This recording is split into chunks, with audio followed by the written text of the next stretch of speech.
Assalamualaikum warahmatullahi wabarakatuh. Alhamdulillah.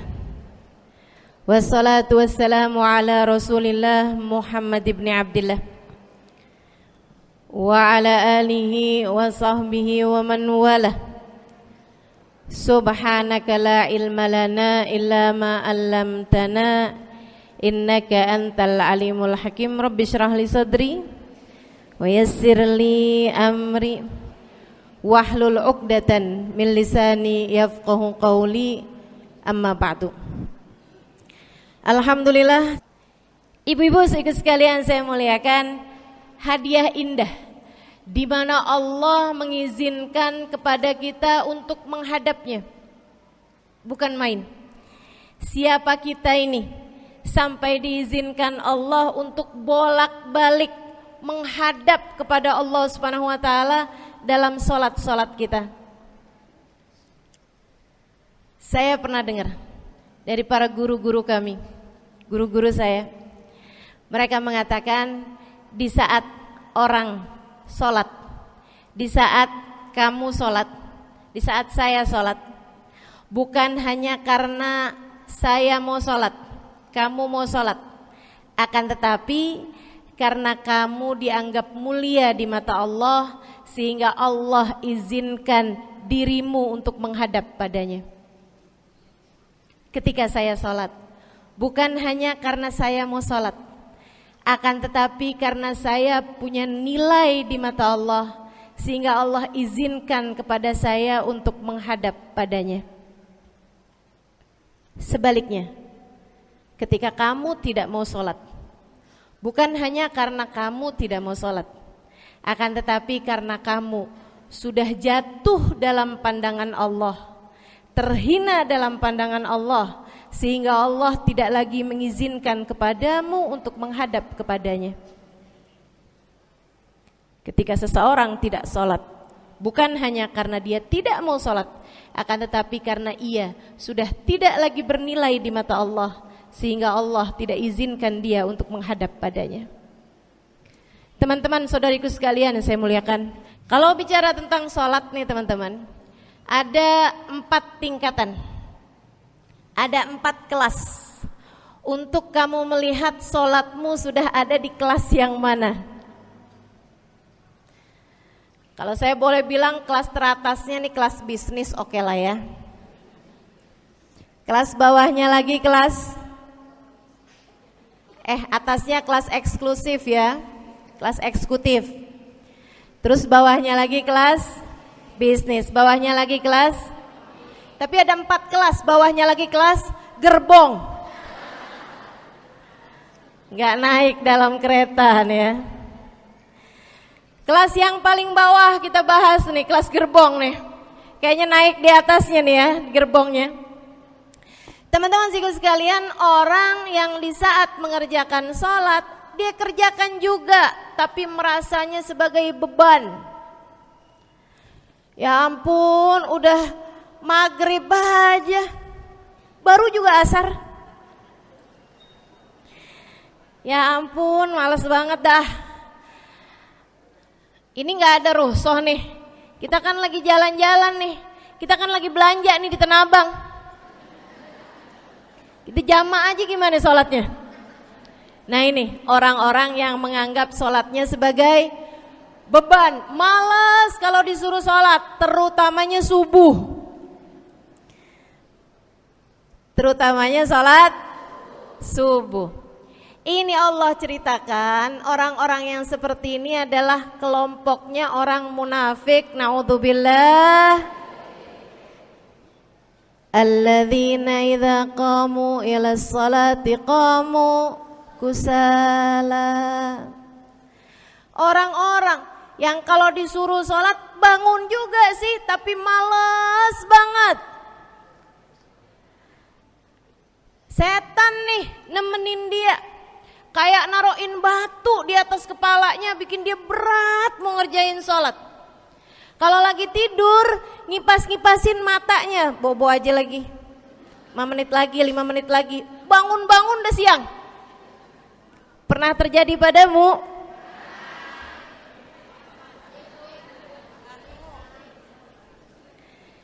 jemur kunut. Bu, yang dijemur tuh jemuran aja, cucian aja.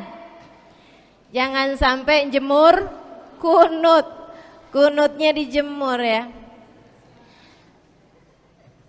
Ketika ada seseorang yang disampaikan kepada Nabi Muhammad bahwasanya orang itu tidak bangun kecuali sesudah azan subuh, artinya enggak tahajud, artinya enggak bangun di sepertiga malam terakhir, bangunnya sesudah azan subuh.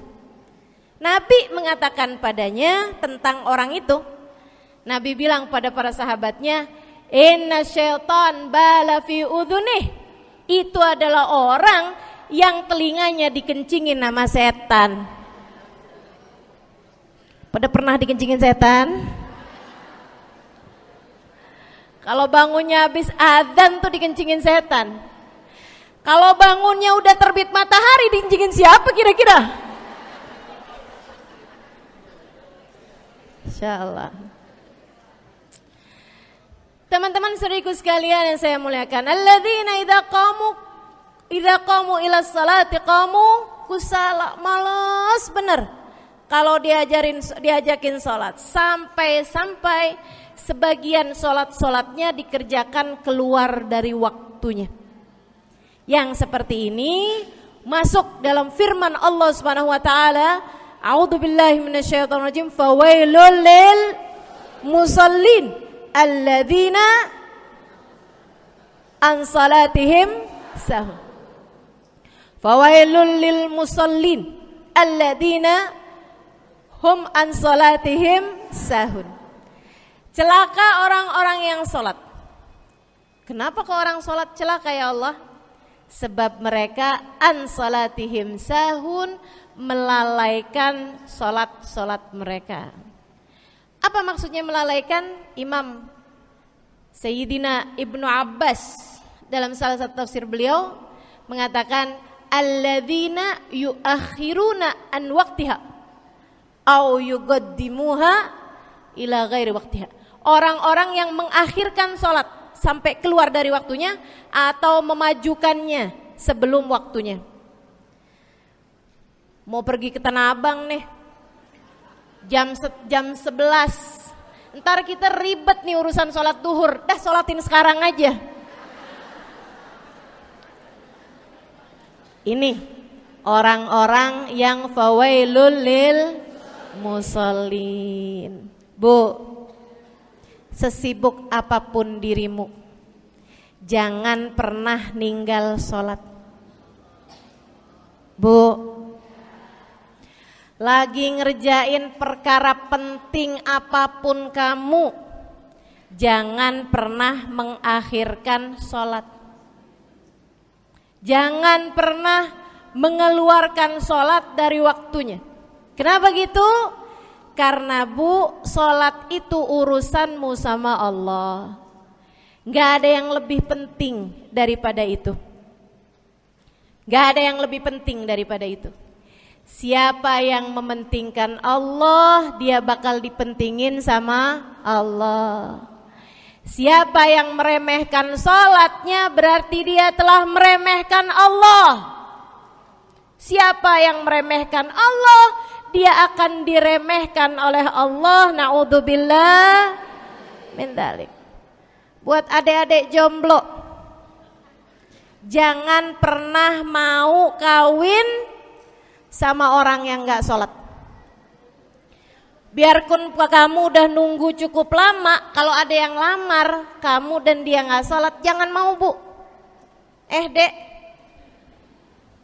ibu-ibu juga, kalau ada yang janda di sini,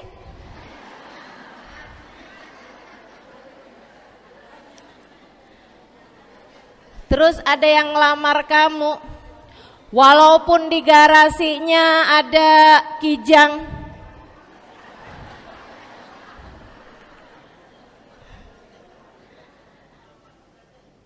ada bebek, motor maksudnya ya, datang melamar kamu, jangan terima. Orang yang gak sholat kamu jangan mau jadi istrinya. Kenapa? Saya kasih tahu ya. Allah aja dia tinggalin, apalagi kamu.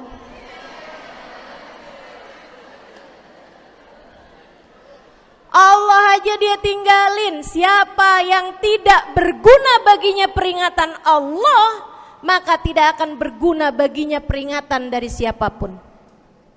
Tapi dia mencintai saya, Ustazah. Dia mencintai saya cinta mati katanya. Sekarang tungguin setahun 2 tahun, cintanya hilang, tinggal matinya. Tapi dia mencintai saya luar biasa, Ustazah. Dia tak sanggup hidup tanpa saya. Itu namanya cinta monyet. Tungguin 2 tahun, cintanya hilang, tinggal.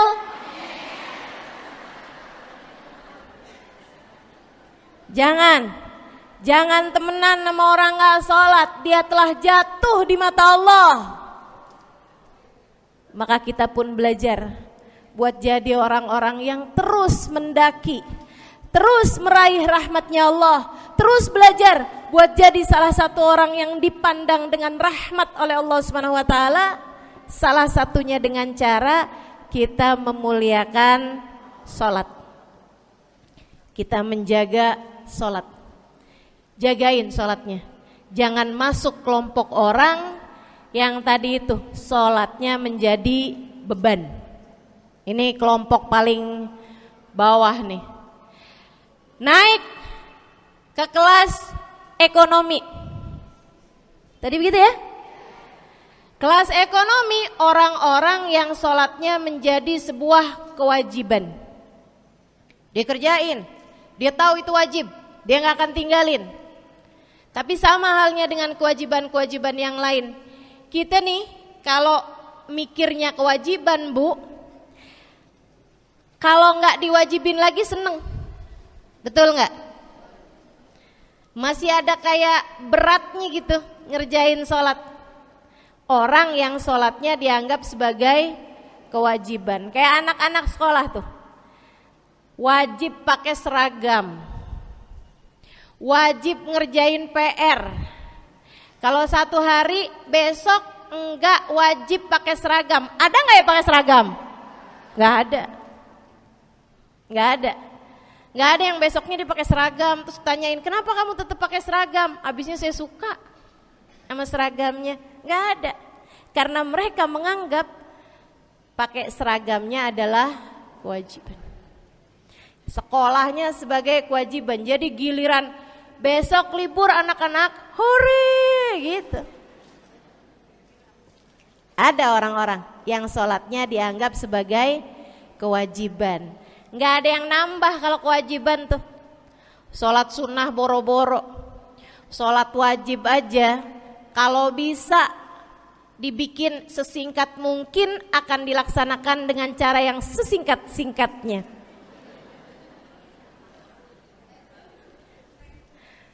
Habis ruku i'tidal sujud cepet bener ya.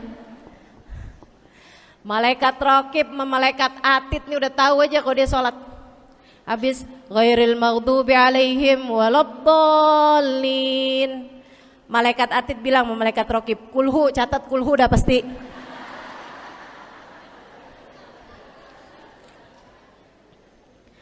Kulhu aja gak kelar-kelar. Teman-teman saudariku sekalian yang saya muliakan, sholatnya dianggap sebagai sebuah kewajiban. Nggak nambah dengan sunnah, namanya wajib. Kita naik lagi insya Allah. Sholatnya kita naikkan. Dari yang kewajiban, kita naik menjadi kelas bisnis. Sholatnya sebagai sebuah kebutuhan. Bu, mudah-mudahan nih ibu-ibu, teman-teman semuanya yang sedang menyimak kajian pada hari ini, saya doakan, karena saya berharap saya pun juga didoakan agar menjadi salah satu orang yang sudah berada dalam tingkatan ini. Sholat kita tahu adalah kebutuhan kita. Sama kayak kebutuhan makan, Bu. Ibu kenyang nggak kalau makan nasi doang 2 piring? Kenyang. Siapa yang bilang nggak kenyang? Kalau kamu makan nasi doang sepiring, kenyang apa nggak kenyang? Kenyang. Akan tetapi pasti ibu-ibu mau nambah dah. Nambah apaan? Lauk. Nambah lauknya. Ada ikan asin, ada sayur asem. Langsung pada lapar nih. Ada sambal. Masya Allah, ada tempe goreng. Udah ibu ya, tetangga lewat kagak nyadar. Masya Allah. Teman-teman saya sekalian, kita nambah, bahkan udah kenyang pun kita masih cari lagi tambahan. Makanan apa nih yang bisa kita makan? Karena kita tahu makan adalah sebuah kebutuhan kita. Kita perlu sama makan. Kita butuh sama makan. Maka demikian pula dengan orang-orang yang sholatnya sudah dia tahu adalah sebagai sebuah kebutuhan. Cukup sih duhur 4 rakaat, dia nambah. Ada qobliyahnya, ada ba'diyahnya. Jam-jam 9 pagi nggak ada sholat wajib sih, tapi pengen ngemil, ya Bu ya, dengan cara kerjain sholat duha.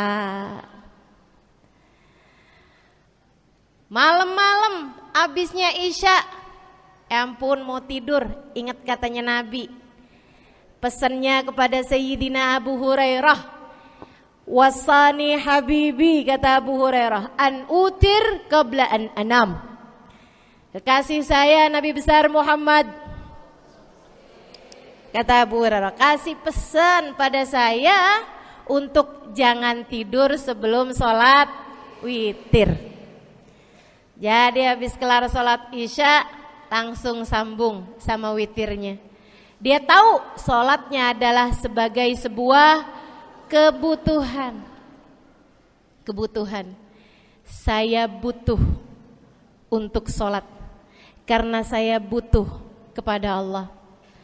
Saya perlu sholat karena saya perlu kepada Allah. Saya perlu sholat karena saya tahu urusan saya sebesar apapun saya rasakan adalah kecil dalam pandangan Allah. Saya perlu sholat karena permasalahan dalam hidup saya yang saya rasakan sebesar gunung di atas pundak saya, di atas punggung saya, di hadapan Allah tak sampai seperti setitik debu yang mudah saja untuk dia angkatkan dari kehidupan saya. Maka kita pun menjadikan sholat sebagai sebuah kebutuhan. Lagi sakit, jangan ninggalin sholat. Kenapa? Kamu menghadap kepada yang punya kesehatan. Lagi banyak utang, jangan ninggal sholat. Sama, jangan utang lagi. Karena kamu menghadap kepada pemilik segala kekuasaan, pemilik dunia dan akhirat, pemilik semua uang di atas muka bumi ini adalah Allah.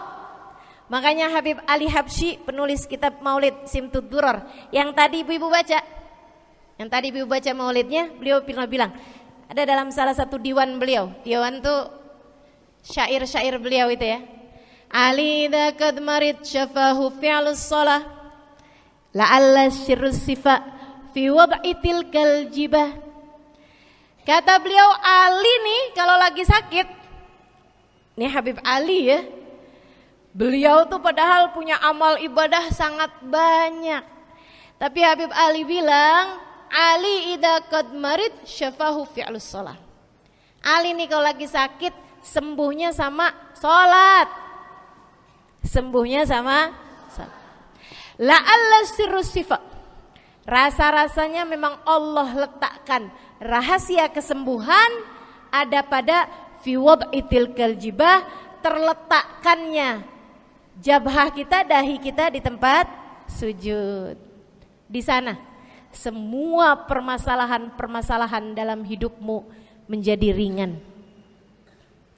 Saat kamu meletakkan dahimu di tempat sujud, kamu berbisik lirih kepada Allah, akan tetapi suaramu didengar sama yang punya arsy. Akan tetapi suara bisikanmu didengar segenap malaikat-malaikat yang ada di atas langit. Kemudian mereka mendoakanmu sehingga Allah mengatakan wasjud waqtarib, sujudlah kamu. Posisi sujudmu itu waqtarib akan membuatmu menjadi dekat dengan Allah Subhanahu wa taala. Sujudlah dan mendekatlah kepadaku, kata Allah. Agrab ma yakunul abad min rabbih fahuwa sajid, kata Nabi Muhammad. Fa'akthiru fihi du'a faqamin an yustajabulah. Tempat terdekat seorang hamba dengan Tuhannya adalah saat dia sedang sujud. Maka perbanyaklah doa dalam sujudmu, kata Nabi Muhammad. Doamu sangat mungkin diijabah oleh Allah. Apalagi kalau doanya kamu haturkan di sepertiga malam yang terakhir. Saat-saat di mana kebanyakan manusia di sekelilingmu yang lalai berada dalam tidurnya, berada dalam alam mimpinya.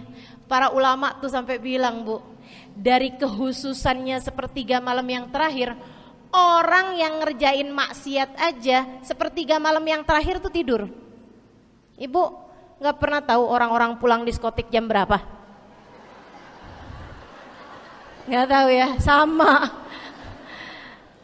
Tapi Bu, yang pasti mereka tuh sepertiga malam yang terakhir malah pada pulang, malah pada tidur gitu. Orang maksiat aja itu sama Allah dibuat tidur tuh di jam-jam yang biasanya turun rahmatnya Allah. Allah mau milih nih mana nih hamba-hambaku, pilihan-pilihanku akan aku bangunkan untuk menghadapku. Kemudian Allah Subhanahu wa taala bertanya, hal min mustaghfirin, hal min taib, hal min talibi hajatin faunilahul matalib. Siapa nih di antara kalian yang lagi mohon doa, minta pertolongan, mohon ampunan, akan aku beri, kata Allah Subhanahu wa taala, sebab kalian meminta pada waktu yang paling aku suka. Kalau punya hajat minta. Kapan mintanya? Dalam sujud. Kapan sujudnya? Dalam sholatmu di sepertiga malam yang terakhir. Bu, ngelihat muka-mukanya pada punya hajat banyak-banyak nih. Gimana tahajudnya? Mudah-mudahan Allah jadikan kita salah satu di antara mereka yang menyibukkan diri di sepertiga malam yang terakhir, insyaallah. Sampai-sampai Bu ya, saya tinggal lama di kota Hadramut dulu. Orang-orang di Hadramut, orang awamnya, itu kalau mereka punya anak kecil umur 1 tahun, 2 tahun, 3 tahun tuh, punya anak bayi, balita gitu. Kalau mereka bangun di sepertiga malam yang terakhir, mereka akan membangunkan anak-anaknya walaupun buat main. Alasannya 2. Yang pertama, agar mereka terbiasa bangun di jam-jam segitu. Nantinya kalau besarnya mereka jadi udah kebiasaan bangun di jam segitu, gampang ngerjain tahajud. Alasan yang kedua, ibu-ibu sekalian, agar anugerah, karunia, rahmat, pemberian Allah yang Allah turunkan di sepertiga malam yang terakhir, anak-anak mereka pun berhak untuk mendapatkannya karena mereka tidak sedang dalam keadaan tidur dan dalam keadaan berjaga. Kan kebalik orang kita. Anak-anak kita, cucu-cucu kita kalau bangun jam segitu kita tidurin lagi, masih malam nak, masih malam. Mama masih ngantuk nak. Masya Allah. Ibu, saya punya ibunya guru saya. Saya punya guru salah satunya dan yang tercinta di hati saya, Sayyidil Habib Umar bin Hafid. Guru saya. Beliau punya ibu namanya Hubabah Zahra. Almarhumah, baru meninggal masa-masa deket pandemi. Ya Bu ya, baru aja beberapa tahun silam meninggalnya. Itu ibu-ibu sekalian punya anak kalau nggak salah 12. Kalau nggak salah 12 anak beliau. Laki-laki 5. Kalau saya nggak salah ya, mohon maaf kalau saya salah. Kemudian yang perempuan 7. Semuanya soleh-solehah. Semuanya Bu jadi orang-orang yang luar biasa, yang terutamanya anak yang pertama yaitu Habib Ali Masyhur jadi mufti pada zamannya di Kota Tarim. Sampai wafatnya beliau masih sebagai mufti. Mufti itu Bu, permasalahannya umat semuanya ada di meja beliau untuk beliau selesaikan. Anak yang laki-laki yang paling kecil, Al Habib Umar bin Hafid, menjadi kita tahu semuanya ya, orang soleh, ulama, waliullah. Ibu-ibu sekalian, kita mau tahu nih anak-anak soleh-solehah semacam itu ibunya kayak gimana gitu. Karena Bu mohon maaf, walaupun memang Nabi Nuh, nabinya udah soleh, anaknya nggak soleh, kan begitu ya? Ada juga sih, tapi secara mayoritasnya Bu, buah jatuhnya tak jauh dari emaknya begitu, anaknya kurang lebih begitu. Anaknya begitu, emaknya biar kita nggak lihat, kita udah bisa ngebayangin kayak apa orangnya. Ibu-ibu sekalian, nih anak-anaknya Hubabah Zahra, Masya Allah semuanya. Kita mau tahu ibunya kayak gimana. Satu cerita aja tentang Hubabah Zahra. Ibu-ibu sekalian, anaknya cerita, Hubabah Zahra, Umi, anak perempuannya, dia bilang seumur hidupnya nggak pernah ninggal tahajud. Bu, dari awal balik sampai meninggal tidak pernah meninggalkan tahajud. Jauh banget ya? Sama siapa? Tahajud semalam, seminggu libur. Kelakuan siapa itu? Hubabah Zahra gak pernah ninggal tahajud kecuali satu malam. Satu malam itu beliau tuh lagi ada hajat besar, maksudnya lagi kayak ada acara pernikahan, kemudian beliau juga kelelahan, kecapean, baru tidurnya juga jam-jam 2, jam-jam mau jelang pagi Bu ya. Kelewatan tahajud. Bangun pas azan subuh. Ibu, beliau bangun dengan gemeteran. Beliau bangun dengan menggigil padahal enggak musim dingin. Beliau bangun, azan, innalillah wa inna ilaihi rajiun. Azan, astagfirullah, ya Allah, astagfirullah, azan, ya Allah, ampuni Zahra ya Allah, ampuni Zahra ya Allah. Anaknya cerita, hari itu aku tidak pernah melihat ibuku berlelehan air mata sepanjang hari lebih daripada hari tersebut. Hari itu kami melihat ada seorang perempuan berlelehan air mata beristighfar memohon ampun kepada Allah karena satu malam dalam hidupnya beliau meninggalkan tahajudnya, teman-teman. Masya Allah, Masya Allah. Tiap kali makan ingat gitu, ya ampun tadi malam gak tahajud, samihni ya Rab, sampai gak enak makan. Insya Allah, Insya Allah. Mudah-mudahan Allah jadikan keagungan sholat ada dalam hati kita.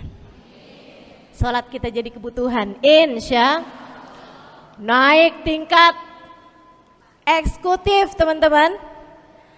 Tadi saya ulangin lagi dah, karena ibu-ibu kan suka rada lupaan.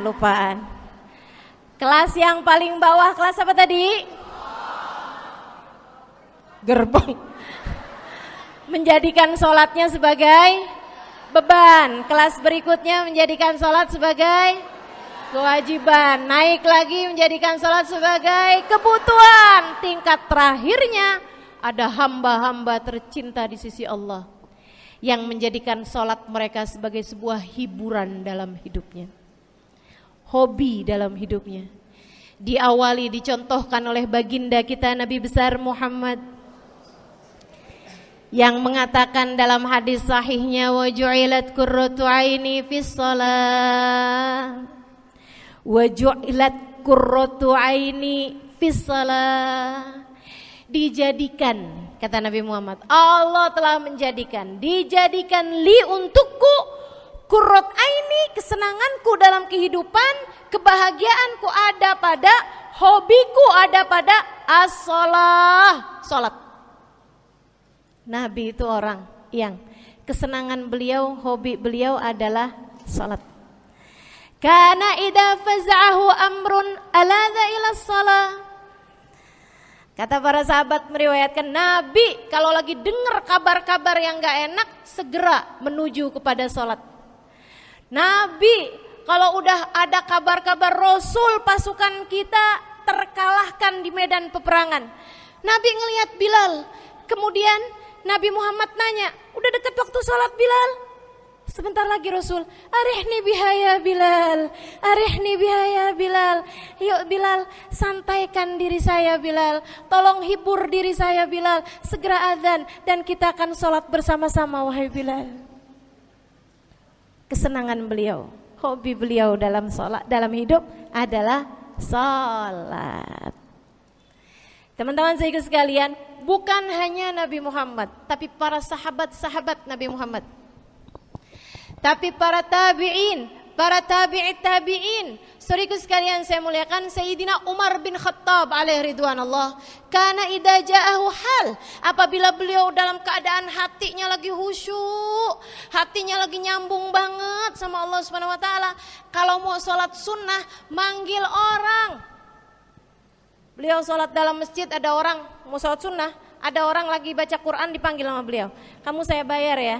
Kamu duduk sebelah sini saya nih, baca Qur'annya deketan saya sini, kamu saya bayar. Buat apaan wahai Sayyidina Umar? Buat negur saya, ngingetin saya lagi sholat nih. Oh gak usah dibayar Tuan. Yaudah kalau gitu kamu duduknya sebelah sini ya. Tugas saya apa Tuan? Kalau kamu lihat saya sholat berdirinya kelamaan, ingetin saya buat ruku. Kalau kamu lihat ruku saya kelamaan gak bangun-bangun, ingetin saya buat bangun. Kalau kamu lihat sujud saya kelamaan, ingetin saya buat duduk.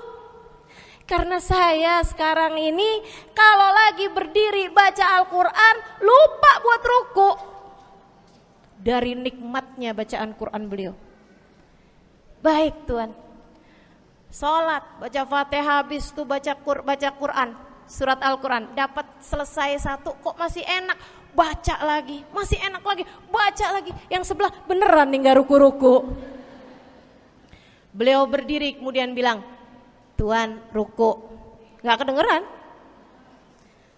Beliau berdiri deketin telinganya, Tuan ruku. Belum kedengeran juga, ruku. Allahu Akbar. Sayyidina Umar bin Khattab. Tabi'in, Sayyidina Ali Zainal Abidin pernah lagi sholat, rumahnya kebakaran teman-teman. Sholat sunnah di waktu malam, rumahnya kebakaran. Orang-orang pada teriak-teriak, Tuan harik, nar, ya ibn binti Rasulillah, wahai anak dari cucunya Nabi Muhammad. Tuan, ada api di sekitarmu, Tuan kebakaran, Tuan kebakaran. Allahu Akbar. Sami Allahu liman hamidah, enggak lihat apa-apa. Habis selesai sholat baru lihat, kebakaran nih rupanya. Orang-orang pada bilang, kami sudah mengingatkanmu Tuan. Apa jawab beliau?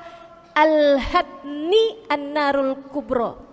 Di depan saya ada api yang jauh lebih besar, api neraka. Saya enggak lihat api sekecil ini.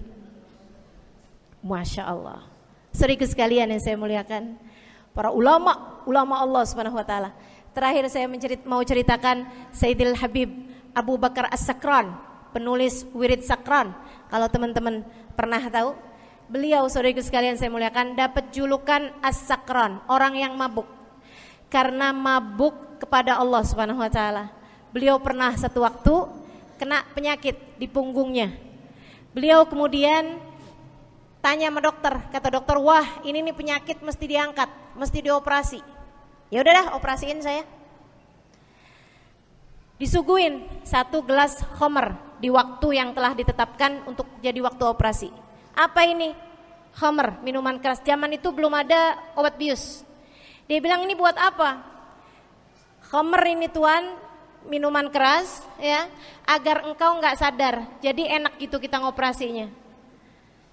Dia bilang, "Saya mau dengan kesehatan saya kepengen ngerjain taat kepada Allah. Saya nggak mau.